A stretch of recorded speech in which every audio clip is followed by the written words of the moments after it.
声音是人与人沟通的桥梁，也是心灵的窗口。但你可曾留意过，一个人的声音暗藏着他的运势密码？古人云：听其言，观其行。声音往往透露出一个人的性情和状态。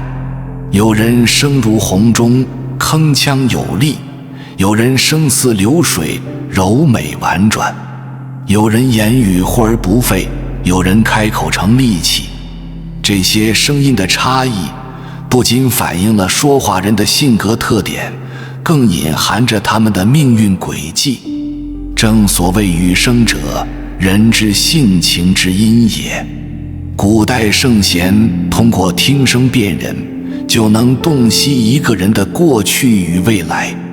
弘一大师凭声音就能辨知因果，惊叹他人的不虚此行。可见声音大有玄机，每一次发声都是内心的投射，都是命运的回响。究竟声音如何影响命运？如何从声音中找寻到人生的答案呢？让我们跟随古人的智慧来解开这千古之谜吧。在中国传统文化中，万物皆有阴阳五行之分，声音也不例外。金声清越，如钟鸣鼎食，属阳；木声温润，如风拂竹林，属阴；水声潺潺，如涓涓细流，属阴；火声激昂，如熊熊烈焰，属阳；土声厚重，如大地深沉，居中调和。一个人的声音常常带有某种五行属性，而这种属性往往决定了他的性情特点和人生路径。金声之人多正直刚毅，有领袖风范；木声之人多温和仁爱，有亲和力；水声之人多智慧灵动，善于通权达变；火声之人多热情果决，敢于开拓进取；土声之人多踏实稳重，擅长调和矛盾。然而声音的奥秘不止于此，声音还有阴阳之变。如钟声清亮，本属阳刚之金，但若声音忽高忽低，抑扬顿挫，又带了些阴柔之气。如鼓声低沉，本属阴柔之水，但若响亮激昂，铿锵有力，又带了些阳刚之气。声音的阴阳变化反映了一个人内心的状态和运势的走向。阳盛则刚，阴盛则柔。过于阳刚之人亦有冲动之嫌，过于阴柔之人亦有优柔寡断之弊。阴阳失衡，声音就会失之偏颇，人生也会走向极端。唯有阴阳调和，声音才会圆融自然，人生才能平安顺遂。故古人言：阴阳调和，天地亦存。声音的阴阳变化折射出人生的秘密。透过一个人的声音，我们可以洞悉其内心世界，预见其人生走向。这就是声音的奥秘。声音是一个人性格的外在表现，也是命运的回响。一个人说话的方式常常透露出他的心情。声音洪亮、铿锵有力者多正直果敢，勇于担当；声音低沉、慢条斯理者多沉稳谨慎，深谋远虑；声音尖锐、言辞犀利者多敏锐机智，善于辩论；声音柔和、言语温婉者多善良亲和，乐于助人。这些性格特点往往决定了一个人在社会中的角色定位和人生道路。正直果敢者，多有领袖气质，能担大任；沉稳谨慎者，多有智者风范，善谋略；敏锐机智者，多有言语天赋，能辨善道；善良亲和者，多有人缘好感，易得人助。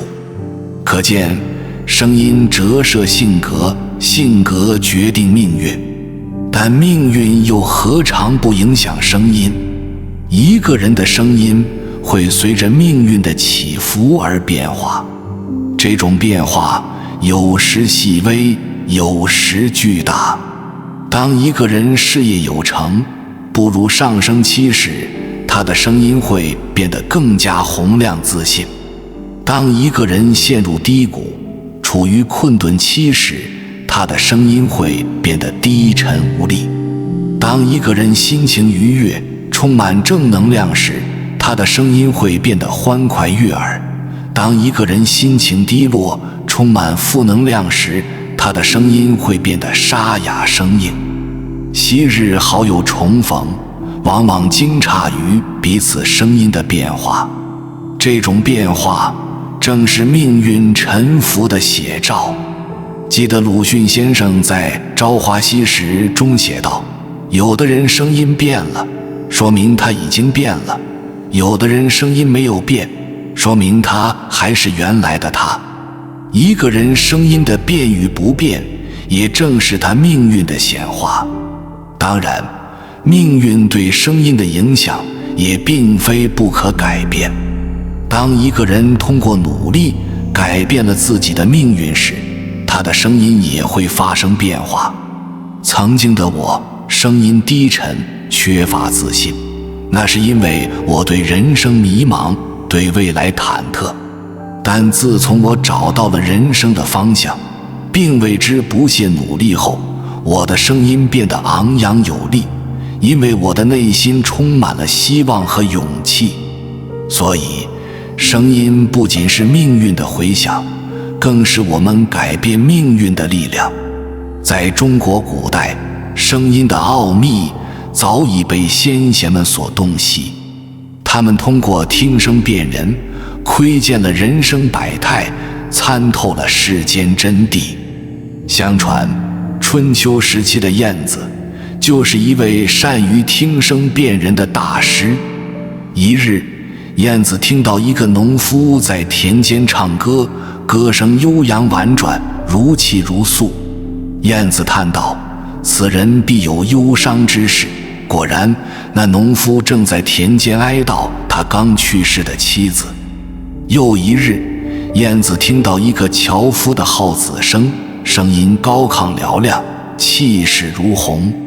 晏子笑道：“此人必有喜事临门。”不久，那樵夫就中举成了进士，从此飞黄腾达。除了晏子，历史上还有许多高人能通过声音洞察人的本质。唐代大诗人白居易就曾用声音测试人的才华。一次，白居易想从几位弟子中选拔人才，于是他让弟子们朗诵诗文，以声音来考量。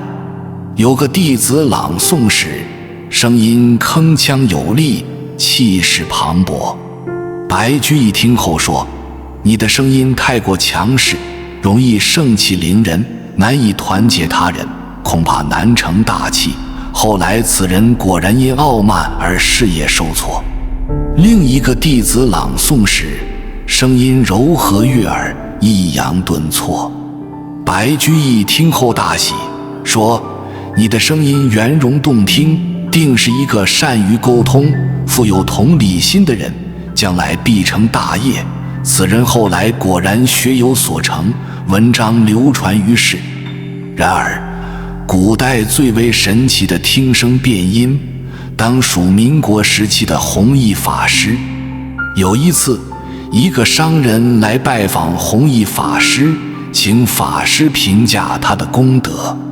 商人说他平日里常做善事，布施济贫，不知积累了多少功德。弘一法师听完，摇头说：“施主，你的功德恐怕不多。”商人疑惑地问：“师父，我每月都乐善好施，为何功德不多？”弘一法师听声辨音，说：“施主，你布施时心存名利，是为了求得他人的赞誉，而非出于真正的慈悲之心啊。”商人听罢，顿时惭愧不已。先贤们关于声音的故事，无不彰显了声音的神奇力量。它揭示了人与人之间的因缘，昭示了人生的真谛，让我们懂得了语言的艺术，懂得了如何用声音传递爱和希望。声音虽然与生俱来，但也可以通过后天的训练而改变。这就是修声之道。修声之道守在发声练习。我们要学会运用气息，让声音更加圆润饱满。要练习发声的技巧，让声音更加悦耳动听。可以通过朗诵诗歌、吟咏古文来提升声音的艺术性，也可以通过演说辩论来增强声音的说服力。当然，发声练习只是修声的第一步，更重要的是内在的修养。声音是心灵的外在表现，一个人的心性决定了他的声音。心存善念，声音就会柔和亲切；心怀恶意，声音就会刺耳难听；心胸宽广，声音就会洪亮豁达；心胸狭隘，声音就会尖酸刻薄。所以修声更在于修心，唯有不断提升自己的品德修养，才能让声音更加纯净和美好。正如弘一法师所言，净化其心，其声自然清澈。修声之道，贵在持之以恒。古人云：“3日不练，口生荆棘。”修声也是如此，需要日积月累，水滴石穿。只要我们每天都坚持练习，用心体悟，定能让自己的声音越来越圆润动听，越来越彰显内在的美好。声音不仅仅是一种声波，更是一个人内心世界的投射，是命运轨迹的回响。透过一个人的声音，我们可以洞悉他的性格特点，可以预见他的人生走向。声音的五行属性决定了一个人的气质品性，声音的阴阳变化反映了一个人的内心状态。有缘人，感谢你的陪伴。如果这个视频触动了你的心灵，请用你的善意点亮赞美之光，并订阅这个充满正能量的频道，让我们一起将这份智慧的种子播撒到更多人的心田。因为分享就是财富，因为传递爱与光就是无上的修行。